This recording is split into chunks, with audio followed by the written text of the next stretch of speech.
Hello friends, welcome to my YouTube channel Saraswati commerce academy.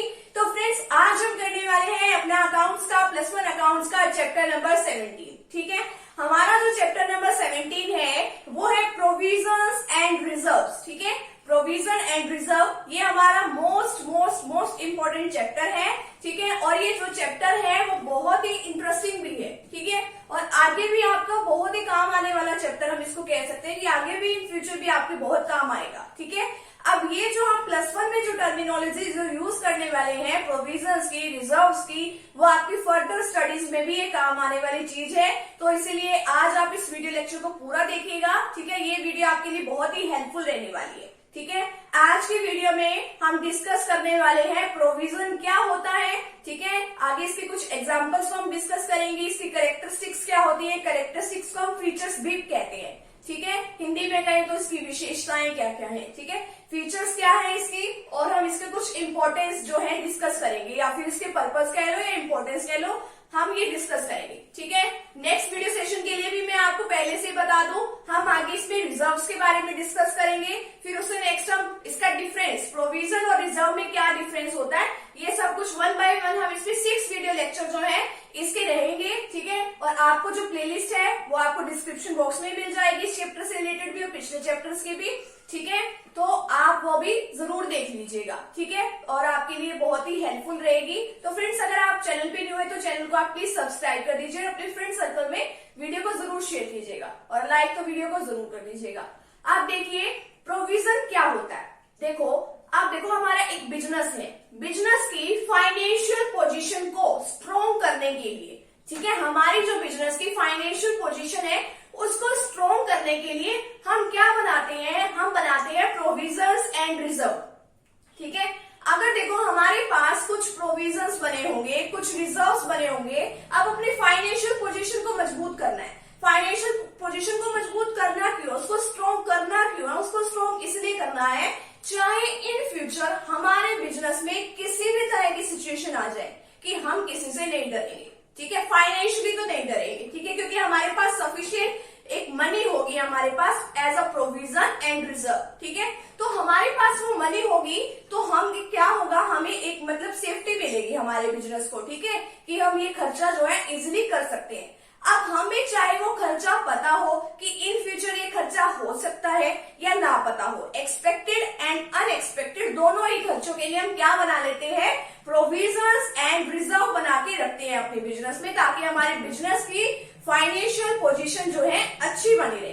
ठीक है, अब देखो ये रिजर्व और जो प्रोविजंस है वो बनते कहाँ से है। अब देखो हमारे बिजनेस में प्रॉफिट्स होते हैं। अब प्रॉफिट्स को जरूरी थोड़ी ना है कि वो सारा का सारा प्रॉफिट्स हम अपने ओनर्स को डिस्ट्रीब्यूट कर दें, यानी कि ओनर का मतलब क्या होता है, मालिक, कि सारा का सारा प्रॉफिट्स हम मालिक को डिस्ट्रीब्यूट करें, ओनर को डिस्ट्रीब्यूट करें, नहीं, जरूरी ना ऐसा। ठीक है, तो हम क्या करते हैं, तो थोड़ा सा पार्ट हम क्या बना लेते हैं, प्रोविजन या फिर हम रिजर्व मेंटेन कर लेते हैं। अब प्रोविजन एंड रिजर्व में एक मेन डिफरेंस तो क्या है, यही है। देखो, प्रोविजन तो वो होता है कि यानी कि हमें पता है कि ये लायबिलिटी इन फ्यूचर अराइज हो सकती है। ठीक है, हमें उस लायबिलिटी का पता है। ठीक है, जैसे कि हम डेप्रिसिएशन वाले चैप्टर में करके आए हैं, डेप्रिसिएशन में हमने क्या किया था, हमें पता है कि ये इन फ्यूचर 10 सालों के बाद, 15 सालों के बाद ये जो हम मशीन लेके आए हैं अपने बिजनेस में, ये खराब होनी ही होनी है। ठीक है, चाहे टेक्निक से लगा लो या पुरानी हो जाए या इसमें कुछ खराबी हो जाए। ठीक है, हमें पता है ना कि ये खराब होगी होगी, तो हम वहां पे भी प्रोविजन डिस्कस करके आए हैं। तो हम उसके लिए क्या बना लेते हैं, प्रोविजन बना लेते हैं कि इन फ्यूचर जब भी हमें इस मशीन को रिप्लेस करना पड़ेगा तो हम क्या कर लेंगे, इसमें से जो प्रोविजन बनाए उसमें से पैसे यूज कर लेंगे। ठीक है, तो इसी तरीके से अगर हमें पता है कि ये लायबिलिटी फ्यूचर में अराइज होने वाली है तो हम उसके लिए क्या बना लेते हैं, प्रोविजन बना लेते हैं, यानी कि नॉन लायबिलिटी है, हमें पता है उस बात का। ठीक है, और इसी तरीके से रिजर्व क्या होता है, रिजर्व में बस ये होता है हमें पता नहीं होता कि ये लायबिलिटी होने वाली, हम ऐसे ही एज्यूम कर लेते हैं कि हाँ भी फ्यूचर में अगर कुछ भी ऐसा हो जाता है अनएक्सपेक्टेड, ठीक है, जो हमें नहीं पता हो, तो उसके लिए हम रिजर्व बना के रख लेते हैं। ठीक है, कुछ अमाउंट निकाल के साइड में रख देते हैं और उसको किसी भी पर्पज के लिए हम यूज कर सकते हैं। ठीक है, तो आज का जो हमारा मेन टॉपिक है वो किसके ऊपर है, प्रोविजंस के ऊपर। प्रोविजन क्या है कि हम कुछ ऐसी लायबिलिटी के लिए जिसका हमें पता हो कि फ्यूचर में ये लायबिलिटी अराइज हो सकती है, अमाउंट का नहीं पता हमें कि कितनी अमाउंट की होगी, अमाउंट का हमें नहीं पता, बट ये है कि ये लाइबिलिटी फ्यूचर में अराइज होगी, ठीक है। तो हम उसके लिए क्या बना लेते हैं, एक अमाउंट जो है साइड पे निकाल के रख लेते हैं कि इन फ्यूचर हम इसको यूज कर लेंगे। तो वो क्या होता है, हमारा प्रोविजन। अब इसकी एक डेफिनेशन देखो क्या है, the amount retained by way, कि एक अमाउंट इस तरीके से अपने बिजनेस से अलग निकाल के रख लेना, providing for any non liability. Non liability का मतलब जिसका हमें पता हो, ठीक है, of which the amount can not be determined with substantial accuracy, जिसके अमाउंट का नहीं पता हो। हमें पता है कि लाइबिलिटी अराइज होगी, बट अमाउंट का हमें नहीं पता, ठीक है। इसके एग्जांपल देखो, आपको पता है डेप्रिसिएशन वाली चैप्टर में हमने क्या किया था, जो हमारा 16 चैप्टर है, provision for depreciation of assets. हम क्या करते हैं, असेट्स के ऊपर डेप्रिसिएशन लगाते जाते हैं, ठीक है। हर साल हम क्या करते हैं, डेप्रिसिएशन लगाते जाते हैं, असेट्स की वैल्यू कम कम कम कम करते जाते हैं, ठीक है। क्योंकि हमें पता है ना 10 साल 15 सालों के बाद हमारी मशीन पुरानी होगी, हमें मशीन नहीं लेनी पड़ेगी। तो इसलिए हम एक साइड में प्रोविजन बना के रख लेते हैं कि हाँ भी इतनी अमाउंट, मान लो 10,000 हम अलग से निकाल के रख लेते हैं। मान लो हमें पता है कि 10 सालों के बाद हमें 1 लाख रुपए की जरूरत होगी, 1 लाख रुपीज की हमें नीड है 10 ईयर्स के बाद, ठीक है। तो हम क्या करते हैं, हर साल, ठीक है, एवरी ईयर हम क्या करते हैं, 10,000 जो है अलग से मेंटेन करके चलते हैं, ठीक है। तो ये होता है हमारा प्रोविजन फॉर डेप्रिसिएशन। इसी तरीके से provision for bad and doubtful debts. ये क्या होते हैं, बैड एंड डाउटफुल डेट्स। अब देखो हमें पता है डेटर्स होते हैं, डेटर्स का आपने पढ़ा होगा। डेटर्स क्या होते हैं, ऐसे पर्सन जिसको हमने कुछ क्रेडिट पे फैसिलिटी दी थी कि हाँ भी ये गुड्स ले जाओ तुम क्रेडिट पे, यानी कि उधार पे। अब देखो क्या सारे डेटर्स इतने अच्छे होते हैं कि वो हमारे पैसे दे जाएंगे, नहीं होते ना। कुछ ऐसे भी डेटर्स होते हैं कि जो हमारे पैसे दे के नहीं जाते। तो हम भाई उस मुसीबत से बचने के लिए कि फ्यूचर में ये कहें कि वो हमारे पैसे नहीं दे गया, ये हो गया वो हो गया, तो उससे बेटर तो हम एक प्रोविजन मेंटेन करके रख लेते हैं कि अगर बाय द चांस किसी से पैसे नहीं आ रहे, ठीक है, हमने सारी कोशिश कर ली फिर भी पैसे नहीं आ रहे, तो हम उस रिजर्व को, उस प्रोविजन को क्या कर सकते हैं, यूज कर सकते हैं, ठीक है। तो ये है इसका मीनिंग, ये है इसके एग्जाम्पल्स। आप देखिए इसकी कैरेक्टरिस्टिक्स क्या है, provision is made to meet a non liability. अब आपको पता है प्रोविजन किसके लिए बनाया जाता है, नॉन लाइबिलिटी के लिए, कि पता है कि ये जो मतलब कि फ्यूचर में लाइबिलिटी अराइज होगी, जैसे कि मशीनरी के लिए हम डेप्रिसिएशन चार्ज करते हैं, उसके लिए प्रोविजन बनाते हैं। अब देखो नेक्स्ट है द लाइबिलिटी इज नोन। अब लाइबिलिटी का तो हमें पता है, but the amount of such liability can not be determined with reasonable accuracy. अब देखो लाइबिलिटी का तो पता है, बट हमें अमाउंट का नहीं पता कि कितनी अमाउंट की लाइबिलिटी अराइज होगी, ठीक है। जैसे कि बैड डेट्स, हमें पता है कि कुछ ऐसे हमारे डेटर्स हैं कि जो फ्यूचर में पैसे नहीं देके जाएंगे, हमें ये नहीं पता कि कितनी अमाउंट से हमारे डेटर्स जो है वो बैड डेट्स हो जाएंगे, ठीक है, हमें नहीं पता। अब हम उनके लिए क्या बना के रखते हैं, प्रोविजन बना के रख लेते हैं। फ्यूचर अगर बैड डेट्स हो भी जाते हैं तो हम इस प्रोविजन को यूज कर लेंगे, ठीक है। अब देखिए नेक्स्ट है provision is a charge against profits. ये बहुत ही मेन बात है, चार्ज अगेंस्ट प्रॉफिट्स का मतलब क्या होता है, चाहे हमारे पास प्रॉफिट्स हो या ना हो, हमें क्या करना है, प्रोविजन को मेंटेन जो है एवरी ईयर या एवरी मंथ, जैसा भी हमारे बिजनेस का सिस्टम है, हमें उसको मेंटेन करना ही करना है, ठीक है। अब the year in which it is created, यानी कि हमें, अब देखिए provision is a charge against profits and as such reduces the profits of the year in which it is created. अब देखो प्रोविजन हमें मेंटेन करना ही करना है हर साल, ठीक है। और जिस साल में हम इसको मेंटेन करते हैं ना, उस साल देखो हमारा प्रॉफिट्स तो कम होंगे ही ना। अब हम अपने प्रॉफिट्स में से कुछ पार्ट अलग निकाल के साइड पे रख देंगे तो हमारे प्रॉफिट्स तो कम हो ही जाएंगे, ठीक है। बट देखो हमारे प्रॉफिट चलो उस साल तो कम हो गए, चलो कोई बात नहीं, बट एक्चुअल में जब भी कोई लाइबिलिटी अराइज होगी तो हमें उस साल तो कोई दिक्कत नहीं आएगी ना। अब देखो किसी साल तो 10,000 निकाल के रख दिए कि 10 लाख रुपए या 1 लाख रुपए हमारे पास इकट्ठे हो गए 10 सालों के बाद, ठीक है। अब देखो या फिर इकट्ठे ही हमें 1 लाख रुपए देने पड़ रहे हैं, तो इन दोनों बातों में डिफरेंस है ना।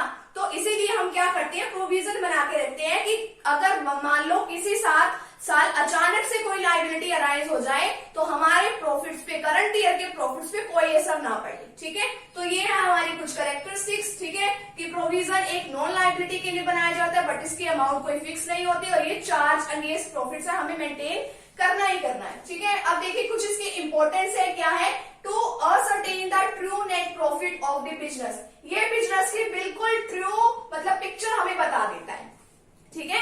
फिर पिक्चर ये हमें कैसे बताता है बिजनेस की। अब देखो जो भी हम नेट प्रॉफिट बनाते हैं ना, तो उस साल हमें क्या करना होता है, जितने भी हमारे एक्सपेंसेस होते हैं, जितने भी हमारे पास प्रॉफिट्स होते हैं ना, उसमें से हम क्या करते हैं, जितने भी एक्सपेंसेस होते हैं वो हम क्या कर देते हैं, लेस कर देते हैं।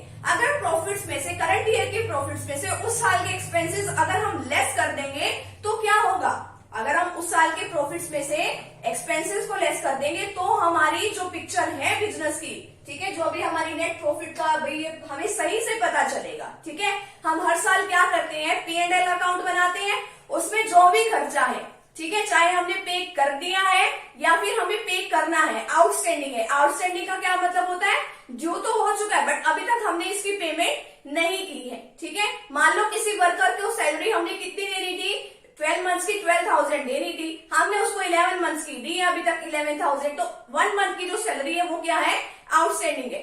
चाहे वो खर्चा हमने पे कर दिया है या वो खर्चा अभी तक हमने पे नहीं किया है, दोनों ही इसके अंदर रिकॉर्ड करने हैं। अगर हम इसके अंदर खर्चे भी रिकॉर्ड करेंगे, ठीक है, यानी कि अब देखो इसमें प्रोविजन भी हमारे लिए एक तरह का एक्सपेंस ही है, तो हमें इसमें क्या करना है, अगर हम इसको प्रोविजन भी रिकॉर्ड करते हैं, प्रोविजन फॉर डेप्रिसिएशन बनाओ, provision for bad and doubtful debts बनाओ, कुछ भी बनाओ, हम इसमें रिकॉर्ड करेंगे तो हमें इसकी सही से पोजीशन पता चल जाएगी। ठीक है, अब नेक्स्ट देखिए, to ascertain the true financial position of the business, true financial position पता चलेगी। अब देखो फाइनेंशियल पोजीशन पता कहां से चलती है, हमें बैलेंस शीट से पता चलती है। तो बैलेंस शीट में भी हम क्या करते हैं, प्रोविजंस को लिखते हैं। ठीक है, तो हमें इसकी फाइनेंशियल पोजीशन पता चल जाती है। मान लो डेटर्स हमने लिखे, ठीक है, डेटर्स के ऊपर हमने provision for bad and doubtful debts बनाए थे, तो उसमें से हम डिडक्ट करके दिखा देंगे, तो हमारी फाइनेंशियल पोजीशन भी सही से हमें पता लग जाएगी।